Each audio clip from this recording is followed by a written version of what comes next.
Today I'm going to show you how to register TPMS sensors in your Toyota, Lexus, or Scion. You might need to register TPMS sensors if you are switching between summer and winter tires, or if you are replacing wheels and the sensors along with them, or a sensor has gone bad and you've replaced it. In all those cases, you have to tell the car what the IDs of your new sensors are. That way the car can recognize them and actually show you the TPMS, the pressure measurements in the dash, and also monitor for flat tires and other such things. Carista allows you to do this by yourself instead of going to a dealer and paying lots of money, just with your phone and a Carista device. All you need to do is plug this into your car. This is the Carista adapter, like this. It's as easy as plugging in a USB device.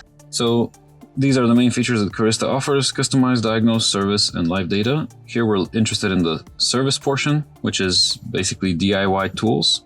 So you go into tire pressure sensors, TPMS. So in this case, let's say we've replaced the first sensor. The new version ends in 2, and what's written in the car right now ends in 4. So I go here, I type in the new number, which again, you can find on the packaging or on the tire pressure sensor itself. Then press save. And now we've registered the correct values, but it takes some time for the car to update and to find the correct values. See, this one just came up. Okay, yeah, sensor number 1 came up as well, because these are the correct values. And shortly, either immediately, the TPMS light on the dash should go out, or if it doesn't, then you might need to drive the car a little bit and or reset the pressure that is set as normal pressure. And after that, the warning light will go out. In this case, I'm going to try turning the ignition off and back on,